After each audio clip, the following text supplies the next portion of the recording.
예, 오늘 또 우리 전사님 기도가 제 마음을 좀 울리네요. 요즘 되게 바빠요.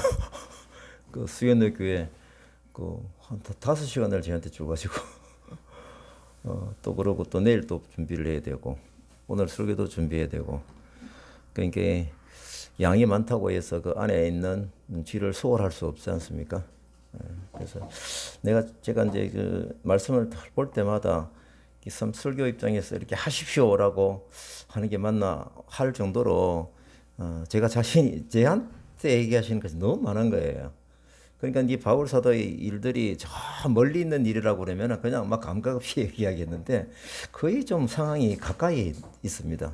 그러다 보니까 제가 깨닫지 못하고 또 수정해야 될 부분들 많이 있기 때문에 이렇게 하십시다라는 그렇게 말을 할 수밖에 없습니다. 오늘 특별히 오늘 말씀을 보고자 하는 사도행전 20장 17절부터 38절까지입니까? 이 말씀은 바울의 밀려도에서 고별 설교입니다. 고별 설교. 설교만 해도 우리가 좀 들을 만한데 고별 설교다라고 하는 것은 또 나름대로 상황적으로 의미가 있지 않습니까? 어떻게 보면 좀 크게 얘기하면 유언적인 설교라고 볼 수 있죠. 제가 유언을 생각하면 톡 생각나는 우리 아버지 유언이 자꾸 생각이 나요. 제가 중학 1학년 때 돌아가셨는데 물론 이제 예수 믿지 않고 이제 돌아가셨죠. 사업 장사를 하셨기 때문에 외상값이 아까운 거 봐요. 외상값을 메모해 시켜야 되겠더라. 그래서 제가 한번 들어보니까 엄마한테 외상값을 메모를 시키는 그걸 제가 들은 거 중요하잖아요. 아버지한테 그게 참 중요하잖아요. 그럼 이제 바울도 이게 고별 설교를 할 때 이제는 이제 자기가 에베소 지역, 아시아 지역을 다시 돌아오지 못하는 걸 압니다. 그렇게 이제 헤어지는 마당에서 그들을 아끼는 교회와 성도들에게 또 장로님들에게 하는 설교이기 때문에 조금 깊이 보고 싶은 마음이 좀 있습니다. 그래서 한번 보겠습니다. 제가 읽겠습니다. 바울이 밀레도에서 사람을 에베소로 보내어 교회 장로들을 청하니 오매 그들에게 내가 항상 여러분 가운데서 어떻게 행하였는지를 여러분도 아는 바니 곧 모든 겸손과 눈물이며 시험을 참고 주를 섬긴 것과 유익한 것은 무엇이든지 공중 앞에서나 각 집에서나 거리낌 없이 여러분에게 전하여 가르치고 유대인과 헬라인들에게 하나님께 대한 회개와 우리 주 예수 그리스도에 대한 믿음을 증언한 것이라. 보라, 이제 나는 성령에 매여 예루살렘으로 가는데 오직 성령이 각 성에서 내게 증언하여 결박과 환난이 나를 기다린다 하시나 내가 달려갈 길과 주 예수께 받은 사명 곧 하나님의 은혜의 복음을 증언하는 일을 마치려 하면은 나의 생명조차 조금도 귀한 것으로 여기지 아니하노라. 보라, 내가 왕래하며 하나님의 나라를 전파하였으나 이제는 여러분이 다 내 얼굴을 다시 보지 못할 줄 아노라. 그러므로 모든 사람의 피에 대하여 내가 깨끗하니 하나님의 뜻을 다 여러분에게 전하였습니다. 여러분은 자기를 위하여 또는 온 양떼를 위하여 삼가라. 성령이 그들 가운데 여러분을 감독자로 삼고 하나님이 자기 피로 사신 교회를 보살피게 하셨느니라. 아멘. 내용이 굉장히 좀 깊죠. 17절에 보니까 이제 바울이 이제 밀레도에 도착을 해서 지금 예루살렘으로 이제 돌아가는 길이죠. 3차 선교행을 마치고 밀레도에서 가서 이제 에베소에 사람을 보내가지고 에베소 교회 장로들을 오라고 합니다. 그럼 오메 이래 되죠. 그래서 이제 그게 직선거리로 대충 보니까 한 50km 정도 된다라고 하더라고요. 그래서 에베소 교회에 대한 어떤 바울의 평상시 사랑하는 마음, 그죠? 꼭 들려주고 싶은 마음, 그 관심과 사랑이 이제 어느 정도였는지 조금 우리가 짐작할 수 있는 장면이 보입니다. 우리가 여기서 이제 행간의 뜻으로 좀 알 수 있는 것이 있죠. 상황적으로 좀 급한 것 같아요. 그죠? 그런 내용들 좀 있습니다. 빨리 가야 된다. 빨리 가야 된다. 그럼 에베소 들었던 그 거리가 멀거든요. 50km면은 전체 행로에 보면 아무것도 아니죠. 그 에베소에 들렀다가 갈 수 있는데 배를 타고 밀레도에서 사라고 빨리 가야 되는 그런 상황이기 때문에 거기에 와서 사람을 오라고 했죠. 급하다라는 것이 좀 있고 그럼에도 불구하고 뭡니까? 에베소 장로들 내가 꼭 만나야 되겠다. 이제 마지막 메시지를 주고 가겠다라는 그 간절함이 여기에 좀 들어있죠. 그리고 이 요구에 또 귀찮고로 성가시기에 생각하지 아니하고 기꺼이 찾아온 그들 이걸 볼 때 그들과의 영적인 관계가 참 좋구나. 참 부럽죠. 이런 관계가. 그래서 우리가 연합사역을 꿈꾸는 우리에게는 이런 관계들이 참 중요하다라는 것을 다시 한 번 더 새기게 됩니다. 보면은 또 첫날부터 지금까지라고 표현을 했는데 그 뒤에 31절에 읽어보면은 에베소에서 3년간 사역을 했구나라는 것을 알 수가 있습니다. 그러니까 3차 선교행 때 에베소의 기록은 많지는 않아요. 뭐 에베소 폭동에 막 하고 이랬는데 거기 뭡니까 두란노 서원에서 막 말씀을 가르치고 그랬잖아요. 예. 그 기간이 3년인 거예요. 그래서 바울은 자신의 삶을 회고합니다. 그죠? 자기 삶에 대한 간증이에요. 에베소 장로들에게 얘기를 하면서 뭡니까? 내 이렇게 살았다 알겠지? 라는 것이 아니고 그 가운데 근고하고 호소하는 내용이 있습니다. 그래서 이 부분을 우리가 유심히 좀 듣고 싶은 마음은 바울이 고별 설교이기 때문에 더욱더 그러한 마음이 좀 있죠. 예. 자, 바울은 중요한 순간 언제나 가르침과 삶이 일치한 자신의 실생활을 증거합니다. 이게 참 도전이 되죠. 그죠? 바울이 한 말과 실천한 그 행동과 이런 부분들이요. 일치한다라는 거예요. 그래서 이 바울이 그 간절한 증거에 우리가 표정은 보지 못하지만은 그것까지 충분히 느낄 수 있는 그 진지함이 이 서기교 속에 들어 있는 겁니다. 그러면서 복음으로 강력하게 잘 살아. 우리가 권고하는 것이 이 내용에 들어 있죠. 제가 이제 이걸 메모를 하다가 지난 2박 3일간 우리 수연로 교회 청년들 중국 유학생들이니까 또 얼마나 더 기쁩니까? 우리가 이방인 교회에서 참 이 친구들에게 시간을 어떻게 보면 강사가 오기로 했는데 그게 캔슬이 돼가지고 저한테 한 2시간 얘기를 하다가 5시간을 시간을 줬어요. 그래서 제가 옳자 됐다. 전 속으로 어떻게 캐주얼히 불렀습니다. 그러면 내가 이제부터 할 수 있겠구나. 그래서 제가 43년간의 삶, 얘들 제가 25살 때부터니까 나이가 비슷하잖아요. 그 출발점에서 압축해 정리해서 제가 간증하듯이 말씀을 증거했습니다. 자신 바울이 이제 사역을 회상하는 설교인데 큰 주제가 뭐냐 그러니까요. 전체적인 오늘 읽은 내용에 보게 되면 환란에 대한 각오와 또 잘 견디라라는 그런 부분을 자기 체험에 비추어서 근거를 하고 있습니다. 자기가 살지 않고 있으면서 말로만 하는 것이 아니라 나 이렇게 살았거든. 앞으로 너희들이 이런 일이 있을 거야. 그렇게 이렇게 살아야 돼. 이런 근거예요. 그 다음에 또 두 번째 패턴은 나중에 읽게 될 텐데 거짓 사도에 대한 염려와 당부입니다. 이건 나중에 이제 읽어드릴게요. 자, 먼저 환난각 가고 이런 어떤 한 부분을 살펴보도록 하는데 그것이 19절부터 28절까지 간증 속에 다 들어 있습니다. 여러분들 아시는 대로 바울 선교 사역을 볼 때 또 그의 기질을 볼 때 어떤 게 있습니까? 아주 강직한 성품이 있죠. 그리고 얼마나 똑똑합니까? 그리고 거칠고 또 거침없이 또 이 막 사역을 하고 막 선포하는 것 있잖아요. 자, 그런 것이 있는데 그 이미지가 분명히 있어요. 근데 그 이면에 보면은 20장 19절에서 27절의 내용에 보게 되면은 공중 앞에서나 각 집에서 거리낌 없이 막 전함에도 불구하고 19절에는 뭡니까? 겸손과 눈물로 사역을 감당했다라고 고백을 하고 있습니다.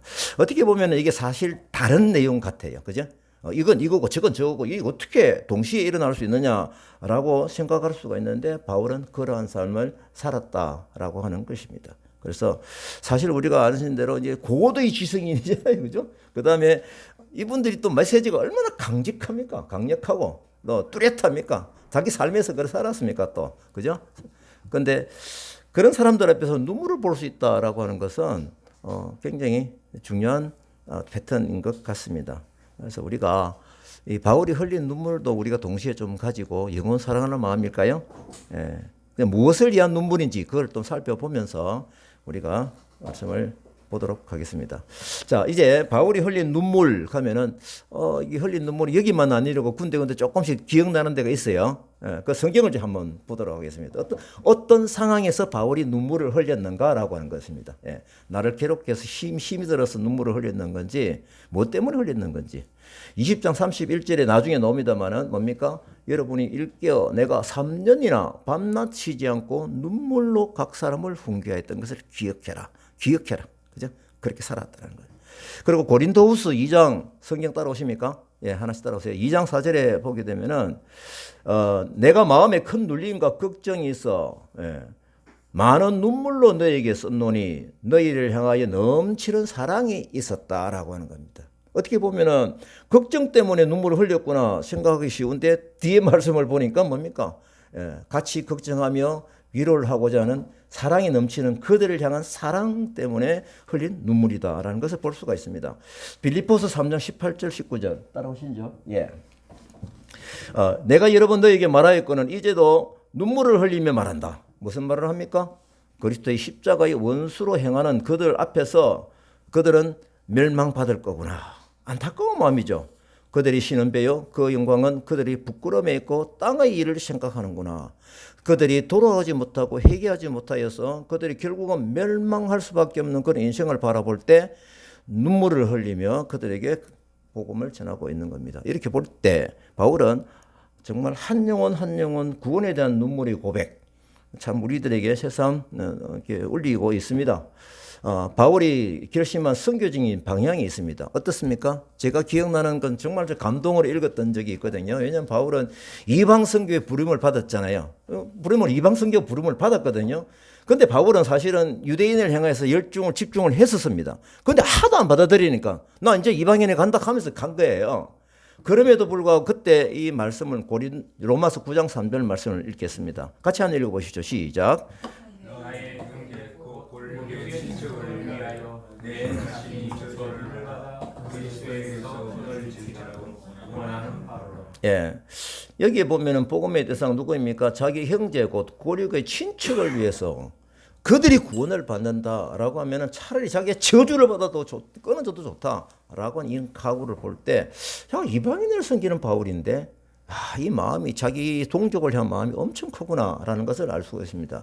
그렇게 볼 때 바울이 흘린 눈물은 많은 고난과 억울함이 있었던 그것 때문에 아니라 동족의 회심, 돌아서기를 원하는 이런 마음이 엄청 큰 애타는 심장으로 흘린 눈물이었다라고 봐집니다. 그래서 이거는 감성적인 눈물이 아니죠. 휴머니스트적인 기질이 있으면 눈물을 잘 많이 흘리시는 분이 있어요. 그래서 우리는 좀 이런 영혼을 사랑하는 눈물을 좀 흘릴 수 있는 그런 때가 있으면 얼마나 참 좋을까. 혹시 그런 여러분들 있으세요? 뭐 생각나는 게 있으면 감사로 기록을 하십시다. 하나님 나라 복음의 확장, 하나님의 영광을 위해서 흘린 눈물이다라는 것입니다. 자, 바울의 고백처럼 뭡니까? 말씀에 붙들린 삶의 징표로서 본인의 기질을 어디 안에서? 성령 안에서 잘 다스렸다라는 것이 느껴져요. 그래서 이렇게까지 좀 기록을 할 때, 저도 이제 돌이켜 본 거예요. 이것 때문에 우리가 바울이 흘린 눈물처럼 제가 눈물을 흘린 적이 있는가? 그렇게 기억이 많이 안 나요. 그래서 우리가 이런 분을 볼 때 꼭 뭐 눈물이겠습니까? 그죠? 애통하는 심정으로 바라보는 그런 마음이 중요하지 않겠느냐라고 하는 것입니다. 자, 바울의 고백 중에서 두 번째 내용을 봅니다. 뭡니까? 시험을 참고 주를 섬겼다라고 합니다. 시험을 참고 그러니까 주를 섬기기 위해서 시험을 참았다라고 해도 어쨌든 과언이 아니죠. 그래서 자신은 주님의 온전한 종이다라는 것이 이 내용에 들어있고요. 하나님의 시키는 대로 하겠다라고 하는 것이 여기에 들어있는 거예요. 그래서 이 삶의 고백은 만왕의 왕이신 예수님으로부터 받은 뭡니까? 그 비전에 순종하는 사도로서 또 제자로서 또 종으로서 복음을 전하는 방식과 신앙 태도를 보여주었다라고 하는 것을 우리가 볼 수가 있습니다.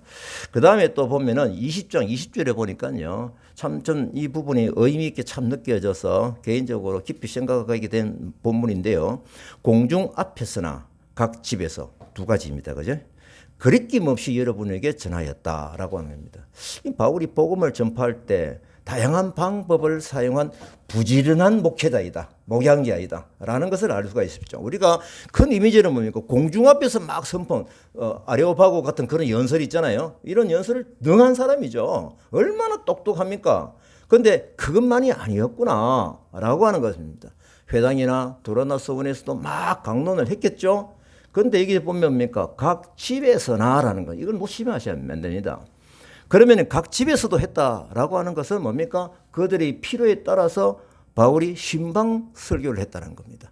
방문하고 신방하고 강론하고 얘기하고 근거하고. 그래서 이게 볼 때 우리가 여러분 아시잖아요. 대중을 향해서 설교할 때는요, 그냥 공론적인 어떤 툭 터뜨리지만은 각자가 느껴야 될 부분 다 칼라가 다르거든요. 상황과 처지에 따라서. 우리가 그것을 안다고 그러면 그걸 소홀할 수가 없는 거예요. 때에 따라서는 A라는 애를 찾아가서 길에서 만나든지, 그래서 오늘 말씀과 연결해서 개인적인 일로 연결시켜서 근거되어진다고 그러면은 그들이 받는 축복은 훨씬 크겠죠. 그래서 바울은 이것을 놓치지 않았다라고 하는 겁니다. 그래서 그 한 사람 한 사람 개인적으로 살펴보고 건면하고 가르치고 하는 이 신방의 필요성이 바울이 메시지에서 지금 깨달아지는 거예요. 그래서 제가 이걸 메모할 때 우리가 썩 잘하지는 못하지만 노력은 하고 있잖아요. 작가에서는 뭐다? 신방 설교를 하자. 예, 신방 설교를 하자. 제가 이게 왜 제가 유학생 예배할 때는 이게 크게 마음에 안 들었어요. 괜찮았어요. 애들 찾아오면 합니다. 왜냐하면 일정이 비슷비슷하고 성격이 비슷해요. 그런데 이 근로자애들은 상황과 처지가 너무 다르고 근무 시간 너무 다르고 위치가 다 다르고 그래서 오기도 힘들겠고 이런 걸 생각해 보면은 우리가 찾아가는 신방 설교 이걸 좀 우리가 개인적으로 좀 뭡니까? 좀 비전을 가지고 가면 좋겠습니다. 예. 그래서 저도 잘 못하면서 같이 해보십시다. 예, 해보셔가지고 지금 사실은 또 이게 메모를 하면서 기억나는 분이 있어요. 우리 송정희 전도사님이 누구 집에 지금 맨캐리 집에 가잖아요. 왜요? 맨캐리하고 아내가 세례를 받고자 하는 그런 마음이 있으니까 이제 세례 교육을 시켜야 되죠. 그들이 일정이 정해졌잖아요, 그죠? 그래서 5번이죠. 가서 집에 찾아가서 그들에게 세례란 무엇인지, 어떤 사람이 세례를 받는 것인지, 준비해야 될 것이 무엇인지를 집에 가서 말씀을 전하고 있는 거예요. 그러니까 이런 부분들은 우리가 이 사역에서 하나의 패턴으로 중요하게 잡고 가야 됩니다. 어떻게 보면 바울처럼 내가 그렇게 했노라 하면서 근거하는 그런 어떤 리더십이 우리에게 필요하다라는 것입니다. 그래서 공중의 설교만으로 책임을 다했다라고 생각하면은 또 사적인 방문과 신방을 태만히 하는 목회자가 있다면 자신이 정한 하나님 말씀이 성도의 삶에서 어떻게 구체적으로 열매를 맺어야 하는 것을 살피지 않는 무슨 종? 게으른 종이다. 제가 악한 종까지라고는 말하지 않겠어요. 게으른 종이다. 제가 이걸 어떤 장로님하고 쭉 나눴는데 그분은 무슨 화가 나는 일인지 악한 종이죠. 제가 이 부분을 볼 때 제가 최근에 있었던 그 도화 아시잖아요. 제가 조금은 알려드렸기 때문에 도화가 생각이 살짝 나는 거예요. 그렇잖아요. 도화는 어떻게 보면 같이 있다 보니까 제가 신방을 할 수가 있어요. 너무 쉬웠던 거예요. 제가 멀리 있으면 못 갔을 텐데 가까이 있으니까 그래도 두드리는 거예요. 그래서 참 많이 접촉을 했습니다. 그리고 중요한 거는 뭐냐면 애가 지금 기도 제목이 분명하게 있는데 기도 제목을 알게 하고 기도하게 하려는데 말씀을 기준으로 가르쳐 주고 싶은 거예요. 그래서 이제 복음도 전했지만은 그다음에 그 제가 10과 당신은 행복하십니까? 예, 그 10과 그 교제전에 줬거든요. 그 중에 차례대로 순서가 안 되는 거예요. 7과 기도 응답에 대한 거 이거에 대해서 너 분명히 봐.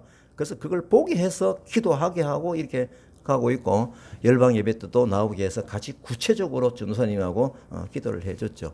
그건 참 감사하게도 이건요 하나님을 기대하는 도전이거든요. 예. 이게 어떻게 될지 모르는데 하지만 하나님이 주신 약속의 말씀을 믿고 공개적으로 공포하면서 회중의 앞에서도 또 개인적으로라도 이렇게 각각 입체적으로 전할 수 있다면 얼마나 좋겠느냐라고 하는 것입니다. 결과적으로 수요일 날 아내가 취직이 되었고 도화도 지금 그 회사에 3월 6일 이후로 법적인 절차를 받고 나서 한답니다. 그래서 그렇게 가게 되었다. 얼마나 기쁘겠습니까? 그래서 도화가 어제는 이 말씀을 준비하다가 이 녀석한테 내가 좀 간증을 좀 시켜야 겠다 생각이 들어서 또 만나가지고 그냥 간증하겠다고 간증을 다 메모를 다 했어요. 태국어로 다 한 걸 제가 번역기를 돌려가지고 지금 인쇄 다 해놨습니다. 애들한테 자기 나라 말로 다 주어서 정확하게 느끼도록 눈으로 보게 하도록 그거를 할 겁니다.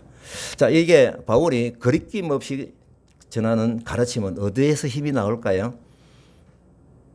사실은 이 거리낌 없다는 것은 이 사람 얘기하면 저거는 비위를 거슬리게 될 것 같고 저 사람은 또 나를 싫어할 것 같고 신경질 낼 것 같고 이런 여러 가지 움츠러질 수 있는 상황이 많이 있잖아요. 그 상황임에도 불구하고 하나님의 생명의 말씀은 거리낌 없이 전해야 한다.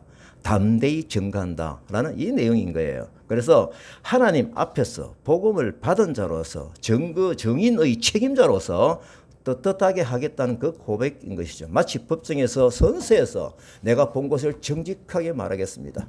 제가 본 것을 보지 않은 것처럼 숨기지 않겠습니다. 바로 그런 심정이 여기에 들어 있습니다.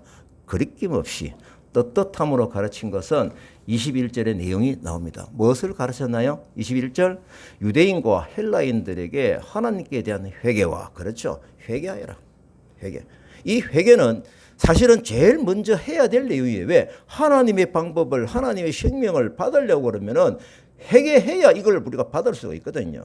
그래서 다음에 또 노는 보면 우리 주 예수 그리스도께 대한 믿음을 증언한 것이다. 회개 이후에 주를 향한 믿음이 들어와야 되는 그 순서적인 것도 우리가 기억을 해야 됩니다. 그래서 이 바울은 사실은 보면은 누굽니까? 유대인과 헬라인들에게 이것도 참 눈에 들어와요. 예, 지금 이방 지역에 가가지고 사실 유대인은 얼마나 자기를 괴롭혔습니까? 예, 이름만 떠올리도 신경질이 날 만한 그 유대인임에도 불구하고 그런 유대인을 향한 이게 뭡니까? 하나님 복음을 가르치는 이 간절함이 거기에 들어 있는 것이죠. 그래서 유대인 선교를 향한 열정이 있구나. 우리 타카도 사실은 이제 이주민을 품고 이주민 교회를 이렇게 하고 있지만 저는 속 마음이 또 있습니다. 여기 와서 같이 섬기시는 분들도 이 사역자로서 전반 바울처럼 건강한 사역자가 되고 싶다는 마음이 좀 있고요. 그 다음에 우리가 또 바울처럼 본이 되어가지고 딴 데 가서 이 영향력으로 떳떳하게 전파할 수 있는 할 수 있는 우리들이 책임감으로 역할을 감당했으면 좋겠다라는 것이 있습니다. 기독교의 중심 진리가 회개와 믿음입니다. 중요한 것은 바울은 절대 놓치지 않습니다. 사람이 죄사함을 얻고 구원받기 위해서는 먼저 하나님을 떠나 사는 그 죄의 자리에서 돌아서야 되는 거예요. 제가 이주민들에게 얘기를 할 때마다 이 죄라고 그러면 기분 나빠지면 자기가 죄진 나쁜 짓 한 거 없는데 그런 생각을 다 하고 있거든요. 설령 죄를 졌다 하더라도 기분이 나쁘거든요. 예. 이거 죄다 그러면은 그건 우리가 죄를 선포해야 하나님 예수 그리스도의 죄 용서함이 연결이 되고 부활이 연결이 되기 때문에 이제 안 할 수가 없는 거예요. 그래서 저는 하나님과의 관계가 끊어진 것이 죄다. 너희들이 그건 몰랐잖아. 너 잘못은 아니지만 너 환경과 너 나라에서 자란 그 부분이야. 여기 와서니까 그걸 깨닫고 돌아서기를 바래. 라고 하는 그렇게 해서 제가 이 부분을 얘기를 합니다. 그래서 우리가 나는 죄인입니다. 라는 것을 뚜렷하게 고백을 하고 죄의 자리에서 떠나서 하나님이 주시는 새 생명 말씀의 자리에 들어가야 되는 간절함. 그것이 연결이 된다라고 하는 것입니다. 자, 이제 우리가 전에 제가 이 학생들한테도 얘기했는데 예수님의 부활 우리가 우리를 부활하게 하신 그것이 얼마나 감사하고 좋으냐. 그런데 잘 알아야 되죠. 부활은 뭐가 전제가 되어야 부활입니까? 죽음이 전제되어야 부활인 거예요. 안 죽으면 부활이 없어요. 결국은 우리가 부활만을 보고 기뻐할 것이 아니라 거기에 연결되어 있는 죽어야 되는 그런 상황을 같이 생각하면서 예수 그리스도의 죽으심과 부활 이게 항상 세팅이 되어 있어야 하는 것입니다. 그래서 예수님의 부활, 우리를 부활케 하시는 그 신앙, 그 부분이 우리를 죄의 근시에서 해방시키신 예수 그리스도의 사랑의 방법이다라고 하는 것입니다. 그래서 구원받으려고 하면 회개가 반듯하게 선행이 되어야 된다라고 하는 것이죠. 지금도 아마 맨킬이 집에 와서 복음을 전하고 할 때도 이 내용이 굉장히 중요한 내용일 거예요. 그렇죠? 예. 자, 이제 바울의 밀려도 설교는 다 봤습니다. 정말 무게가 있죠. 압축되어지고 간증을 통해서 정말 이제 고별 설교가 마지막 설교면은요. 이게 굉장히 중요한 걸 압축해서 하거든요. 길지도 않잖아요. 근데 여기에 굉장히 중요한 내용이 다 들어있는 것입니다. 매우 압축된 내용. 그래서 한번 전체적으로 다시 한번 정리를 해봅니다. 제가 보니까요. 예명해놨죠. 예. 주를 섬긴 것. 이게 뭘까요? 저는 이제 뭐하고 자꾸 연결되냐면 제 머릿속에 뭐가 들어있냐면 요한복음 14장 26, 15, 26절에서 있는 성령이 임하면은 5개 이전의 현상. 이 부분은 제가 그냥 마음에 그냥 돌로 새겨놨습니다. 마음에 돌로 새겨놨다. 머리에 도동 새겨놨다. 하여튼 다 떠도 돌로 새겨놨어요. 예. 이것만 보면은, 야, 이게 또 나오네? 한번 보세요. 주를 섬긴 것이 뭡니까? 5가지 현상 중에서 주님의 영광을, 그죠? 이거 아닙니까? 유익한 것을 전하여 가르치고 복음을 전하고 가르친다고 했잖아요. 성령이 임하면은 하나님 앞에서 회개하게 하는 것은 뭡니까? 죄에 대해서, 의에 대해서 세상을 심판하기 때문에 회개하여라, 그 메시지거든요. 그 다음에 주 예수 그리스도를 증언하는 것, 뭡니까? 나를 증언할 것이다. 다 들어있는 거예요. 다 들어있어. 결국은 우리가 이걸 볼 때, 바울이 정말 반듯한 성령의 매임을 받은 사도이구나, 사역자이구나, 이것이 굉장히 중요하게 깨달아지면서 우리도 어느 부분에 집중을 해야 되느냐, 근본 자세, 성령이 임하면 일어나는 5가지 현상, 나에게 있는지 늘 체크를 하고, 그죠? 이 부분이 사역 이전에 더 중요한 것이다라고 하는 겁니다. 그래서 앞으로의 그 행보에 있어서도 바울은 이 얘기를 하면서 뭐라고 하냐면은, 앞으로 행보에 있어서도 성령님께서 지금까지 알려주신 방법대로 계속 알려주시는 그 길이 있다라는 것이 연결이 돼요. 그래서 지금까지 순종하며 살아왔던 그것대로 앞으로도 어떤 일이 일어나더라도 내 그 길을 따라가겠노라고, 그거 지금 선포하는 거예요. 다시 말하면 지금 현재 입장에서 실시간으로 성령님께서 알려주는 사인이 있다라는 겁니다. 그것을 밝히는 거죠. 이게 뭡니까? 이제 내가 예루살렘으로 가는데 내 앞에 뭐가 있다? 지금까지 당했던 어떤 어려움보다도 더 심한 상황들이 내 앞에 놓여 있다고 가르쳐 주신다, 이거예요. 문자 그대로 실제로 투옥을 당하고 견딜 수 없는 극심한 환란이 그들을 기다리고 있다라고 하는 것을 알려주신 대로 진행형으로 앞으로를 얘기하는 거예요. 그러면 이래서 내가 망했답니까? 그래서 지금 이걸 보니까요, 바울이 이 얘기를 하려고 지금 고별 설교 중에서 가장 키워드가 뭡니까? 고난과 역경을 이겨나가게 하신 하나님의 방법을 간증으로 고백하는 거예요. 내 이 간증의 힘으로 앞으로도 이런 일이 있어도 살아가겠습니다 라고 하는 것이 밀레더의 설교의 큰 핵심 방향입니다. 바울이 달려가야 될 그 길을 20장 22절에서 24절 보십니다. 보라, 이제 나는 성령에 매여 예루살렘으로 가는데, 그죠? 성령에 매여 간다. 지금 이제 받았다는 것이 아니죠. 지금까지 성령의 역사로서 일어난 그 일을 간증을 했는데, 지금도 역사하시는 그 성령 안에서 내가 지금 예루살렘으로 간다. 그분이 시키시는 일이라면 어떠한 것도 내가 땡큐 하면서 받겠습니다 라는 그런 각오가 여기에 들어있는 거예요. 23절에 봅니다. 오직 성령이 각 성에서 내게 증언하여. 이 성령이 하는 이런 부분을 우리가 놓치시면 안 돼요. 그냥 내게 증언하여 결박과 환란이 나를 기다린다 하시나. 24절 같이 읽으십시다. 시작. 내가 달려갈 길과 주 예수께 받은 사명, 은혜의 복음을 증언하는 일은 마치려 하면은 나의 생명조차 조금도 귀한 것으로 여기지 아니하더라. 이 말씀만 봐도 너무 굉장히 큰 강조점이 있고 강도가 확 느껴지는데, 제가 지금 이 말씀을 보면서 앞에 이거하고 연결해서 보니까요, 엄청나게 크게 와닿는 거예요. 이게요.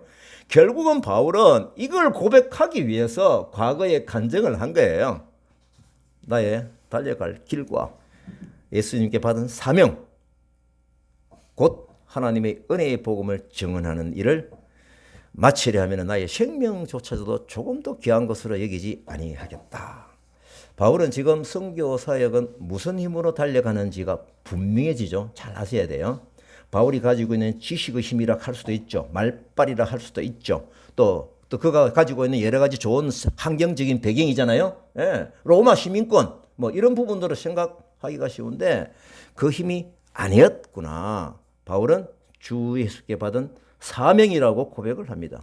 이 사명의 힘으로 하나님의 은혜의 복음을 증언한다라고 하는 것입니다.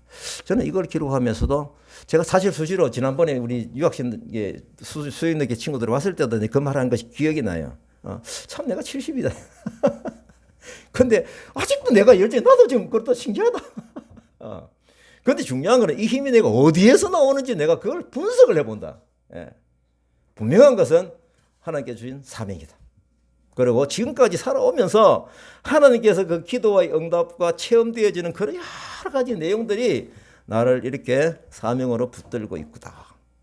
열정이라고 그러면 나는 그런 열정으로 살아가고 싶다.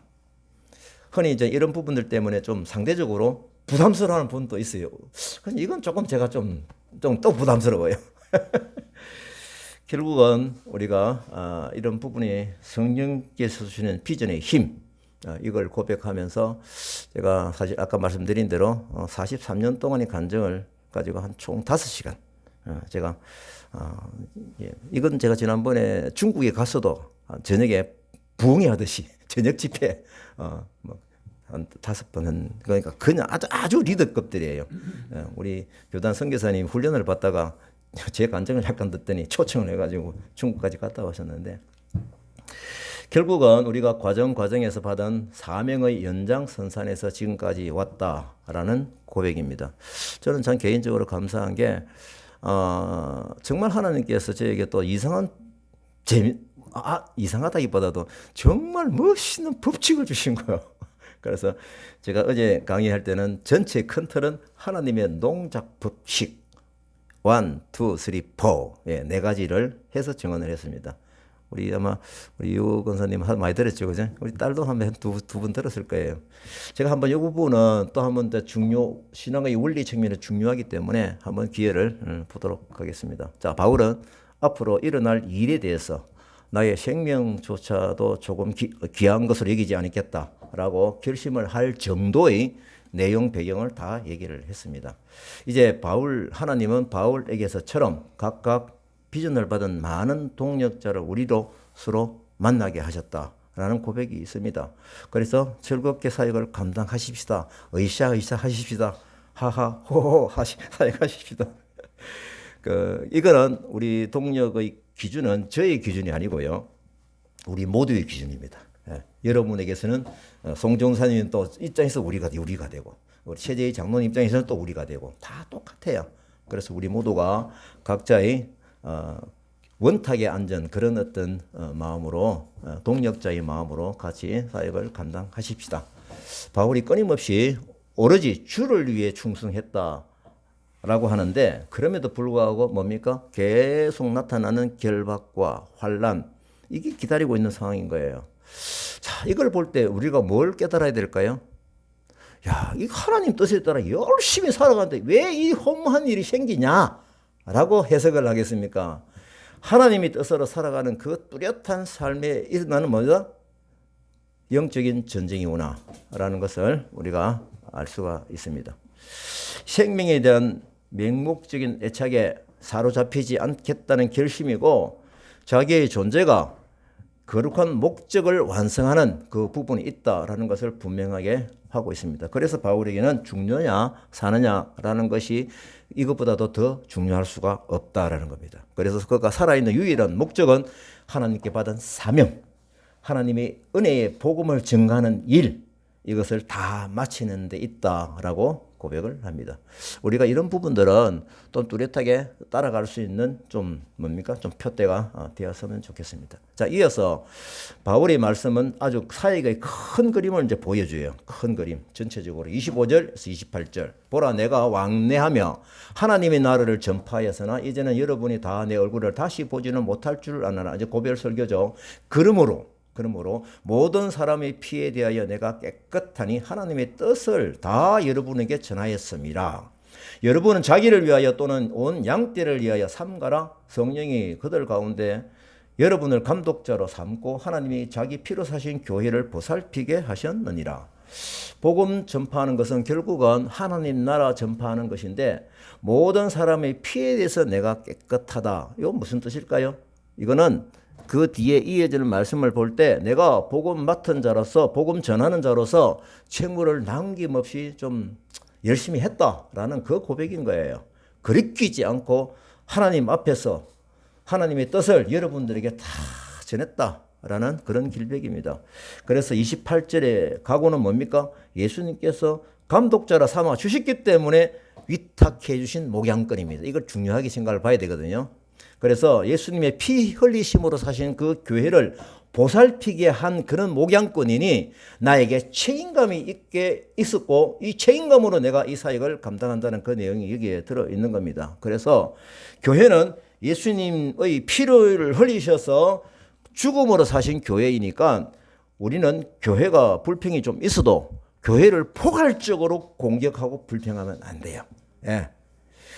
그래서 우리가 이 부분을 우리가 중요하게 생각을 해야 되는데요. 밀레드의 고별 설교 중에서 또 남아있는 또 중요한 것 또 하나가 보이더라고요. 거짓 사도에 대한 염려와 당부죠. 20장 29절 30절. 내가 떠난 후에 사나운 이리가 양떼를 아끼지 아니하고 여러분 중에서도 제자들을 끌어 자기를 따르게 하려고 어그러진 말을 하는 사람들이 일어날 줄을 내가 아노라. 거짓 사도, 사나운 이리 이렇게 비유하고 있죠. 자, 그러면 이리는 당연히 양떼를 아끼지 않을 뿐 아니라 양떼를 잡아먹는 나쁜 놈인 거예요. 그죠? 잡아먹는 거예요. 게으른 게 아닌 거예요, 보니까. 그래서 이거는 어떤 법입니까? 예수님께서 이 말씀을 비슷한 거 하셨죠? 양의 탈을 쓴 이리, 그죠? 얘기하셨죠? 사진이 좀 재미있어서 안 나왔는데. 사진 한 번. 아, 제가 저거 참 저도 많이 웃었습니다. 사실은 예수님이 이 부분 얘기하시는 거예요, 지금요. 마태복음 7장 15절. 거짓 선지자들을 삼가라 양의 옷을 입고. 맞죠? 너희에게 나오는 속에는 노략질하는 일이라. 이 바울은 배교의 세력을 말미암아 어려움을 겪게 될 시대의 성격을 이렇게 상기시켜 주는 겁니다. 이러한 이리 같은 거짓 사도는 여러분 중에도 있다. 이게 좀 이게 경각심이에요. 딴 데서 막 오는 거로 알았는데 여러분 중에서도 자생한 이리가 있다는 거예요. 그러면 결국은 뭡니까? 구체적으로 이 흉악한 이리가 멀리서 오는 게 아니야. 오기도 하겠지만은 이 에베소 교회 자체에서도 교회를 파괴하는 세력으로서 존재할 수 있다라는 그 얘기예요. 그러면 바울 사도는 이 겪는 고난과 어려움은 어떤 배경에서 나온다? 영적인 전쟁이구나. 그죠? 영적인 가까운 것이 일어나고 있는 영적인 전쟁이다. 라는 것을 우리가 알 수가 있습니다. 자, 거짓 사도. 그죠? 하나 예수님이 위탁해 주신 양떼리 이 관점이 참 중요하거든요. 관점 차이에서 이게 달라진다고 봅니다. 예수님께서 위탁해 주신 양떼예요. 그러면 예수님의 양이에요. 그러면 제자도 예수님의 제자로 양육해야 돼요. 그런데 이거를 어떻게 자기의 양으로 자기를 따르게 하고 제가 목소리가 커진 이유는 저도 이제 조심해야 되는 뜻 있지만은 이런 안 좋은 모습을 너무 많이 본 거예요. 자기 양이다. 나는 목자다. 그건 예수님 목자지. 자기는 위탁받은 사람이 무슨 목자네. 양 중에서 위탁받은 양 리더지. 그래서 이 어그러진 말을 하는 거죠. 이게 어그러진 말이거든요. 여기서 시작이 됩니다. 그래서 결국은 조금씩 무너져서 사나운 이리로 거짓 사도로 바뀌는 것이죠. 우리가 한번 생각해 보십시다. 우리에게 맡겨진 영혼들 예수님의 제자로 만드는 열정인가? 아니면은 나의 제자로 만드는 열정인가? 똑같은 열정인데, 똑같이 복음을 전하는데, 똑같이 웃는데, 똑같이 만나는데 그 속에 뭐냐 이거죠. 나를 포함해서 우리 중에 있을 수 있다라는 것도 굉장히 조심해야 되죠. 저도 이걸 또 할 때 예수님의 제자, 나의 제자, 여기에 그랜드 캐년 같은 큰 계곡이 있습니다. 기독교 지도자들이 너무 쉽게 이 부분을 넘나드는 현실을 보게 됩니다. 그래서 이 바울의 염려, 당부를 깊이 새겨야 되겠죠. 자, 이제 이와 반대로 즐거운 모습 기다리십시다. 선한 목자적인 삶이 뭐냐? 31절에서 35절입니다. 보십시다. 그러므로 내가 3년이나 밤낮 쉬지 않고 눈물로 각 사람을 훈계하던 것을 기억하라. 그렇게 해라 이 말이죠. 지금 내가 여러분을 주와 및 그 은혜의 말씀에 부탁한다. 그 말씀이 여러분을 능히 든든하게 세워서 거룩하게 하심을 입은 모든 자의 가운데 기업이 있게 하시리라. 내가 아무의 은이나 금이나 의복을 탐하지 아니하였고 35절 범사에 여러분에게 모범을 보여준 바와 같이 수고하여 약한 사람들을 돕고 또 주 예수께서 친히 말씀하신 바 주는 것이 받는 것보다 복이 있다 하심을 기억하여야 할지니라. 예. 여기서 31절에 뭡니까? 참 포인트가 여러분이 일깨워 준 대로 이게요. 내가 깨달았다 할 수도 있는데 여러분이 일깨워 준 것도 있어 이거예요. 이렇게 사역을 감당했다는 것이죠. 그러면 회중들에게 사역 간증으로 고백을 하는데 여러분이 일깨워 줬다라고는 무슨 뜻인가요? 우리가 서로 일깨움을 받고 주고받은 깨달음이 있었다 이 얘기예요. 그래서 가르치는 자의 위치가에서 무조건 깨닫게 한다. 이것도 정말 오버센서인 것입니다. 서로 배우는 것이죠. 이게 바울 사도가 가르치는 눈물로 흘린 겸손입니다. 얼마나 큰 겸손입니까? 처음에 그 얘기를 했잖아요. 이렇게 볼 때 깨닫게 하시는 분은 누구다? 이게 이제 중요한 거죠. 설정이 우리 안에 계시는 성령님이다 라고 하는 이 반듯한 교훈을 잊으면 안 되는 거예요. 그래서 우리는 서로 뭡니까? 방심하지 말고 계속 깨어 있자라고 이 설득이 이 메시지에 들어있는 겁니다. 그래서 어떤 깨달음이냐 어떤 깨어 있음이냐 재림을 준비하고 항상 깨어 있어라 라고 하신 예수님의 교훈을 생각하면서 깨어 있는 우리가 열정을 우리가 가져야 될 것 같습니다. 그래서 선한 목자적인 사도는 정신을 차려서 최선의 주의를 기울여야 가능합니다. 담이 넘나들면 안 돼요. 주어가 바뀌면 안 돼요. 그래서 32절을 결론으로 주는 메시지 뭡니까? 참 중요하더라고요. 내가 여러분을 주와 및 그 은혜의 말씀에 부탁하노니 그 말씀이 여러분을 능히 든든하게 세워주실 것이다. 32절에서 키워드가 뭡니까? 키워드가 뭐예요? 주님의 말씀이죠. 예. 그거예요. 은혜의 말씀에 부탁하고 그 말씀이 너희를 세워줄 것이다. 그거예요. 이것이 결국은 말씀이신 예수께 붙들린 자로서 살아온 그 사역의 삶. 참 일치가 돼요. 모든 말에서요. 이 앞에 이 말했다가 저 밖에 저 말하고 이 리더 자격이 없거든요. 그래서 바울이 마지막에 부탁한 것도 바울의 모범도 뭡니까? 지도자의 충성스러움도 아니에요. 누구에게 맡겨야 옳단 말입니까? 바울은 그 원천을 알았는데 바로 주와 그 말씀이다 라고 하는 겁니다. 그래서 우리가 우리 이주민들에게 가르칠 때도 기도를 가르칠 때 늘 말씀으로 제가 이주민 무슬림 친구들에게도요 기도를 가르칠 때 얘들은 제일 핵심이 뭐냐면 예수 이름으로 기도 안 하거든요. 그러니 예수 이름으로 기도하는 내용을 싹 다 뽑아가지고 그들에게 프린트로 나눠줍니다. 야 예수 이름으로 기도하라고 그래서 예.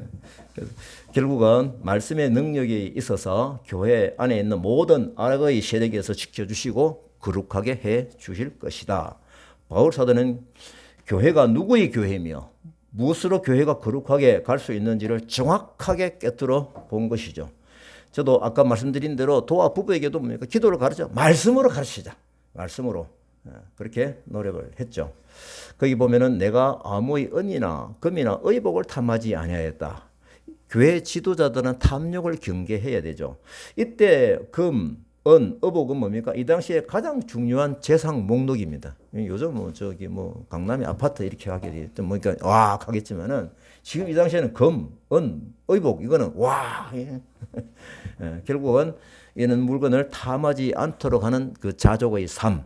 그것이 34절이죠. 여러분이 아는 바와 같이 난 그렇게 살았습니다. 이 손으로 나와 내 동행들이 쓰는 것을 충당하였다라고 고백을 합니다. 바울 생계비를 사역비를 충분히 받을 권리가 있지만 그 권리를 주장하지 않고 자비량으로 일했다라고 하는 그 기록이 나오죠. 그리고 제가 이제 마지막으로 송준사님이 견적이 자꾸 나네요. 송준사님이 저하고 한 2분 만나고 비전이 같다 하면서 다가에 오셨어요. 그래서 교역자의 신분으로 사역비를 충분히 받으면서 사역을 하실 곳이 몇 군데 있었답니다. 그 뒤에 알았죠. 그럼에도 불구하고 우리는 탁하는 사리비가 없는데 자비량임에도 불구하고 기꺼이 오셔가지고 사역하고 계시죠. 요즘 아시는 대로 대전 이남으로는 부교육적 구하기가 너무 어렵습니다. 집 주고 월급 준다 해도 안 와요. 예. 미랑 성결교 같은 곳에서도 집 제공하고 사역비를 주는 광고를 여러 번 했는데도 그 뭡니까 한 번 입질도 안 한다라고 합니다. 그 다른 교회도 마찬가지죠. 그 저희 부부도 또 여기 계시는 모든 분들도 사실 사역자로서 자비량으로 탁가 사역을 감당하고 있는 이 자유함, 네, 이건 참 감사한 조건이죠. 네, 감사하면서 자비량으로 하십시다. 그리고 35절 바울 사도가 집중하였던 사역이 나오거든요. 범사에 여러분에게 모범을 보여준 바와 같이 수고하여 약한 사람들을 돕고 예수께서 친히 말씀하신 바 주는 것이 받는 것보다 복이 있다 하심을 기억하면서 사역을 감당하여라. 이거는 누가복음 6장 38절 말씀하고 똑같아요. 주라 그리하면 너에게 줄 것이니 곧 후일이여 누르고 흔들어 넘치게 하여 너에게 안겨주리라. 너희가 헤아리는 그 헤아림으로 너희도 헤아림을 도로 받을 것이니라. 이렇게 우리가 말씀을 볼 때 주는 선교가 얼마나 복된 삶이며 마지막 마무리 미안합니다. 이제 고별 소리가 마지막 진짜 20장 36절 38절 아름다운 예배입니다. 아름다운. 이 말을 한 후에 무릎을 꿇고 모든 사람들과 함께 기도하니 다 크게 울며 바울이 목을 안고 입을 맞추고 다시 그 얼굴을 보자 못하리라 한 말로 말며 더 근심하고 배에서까지 그를 전송하니라. 이 막 모습이 느껴지세요? 예. 그래서 최종 결론으로 기도로 마감하는 모습인데요.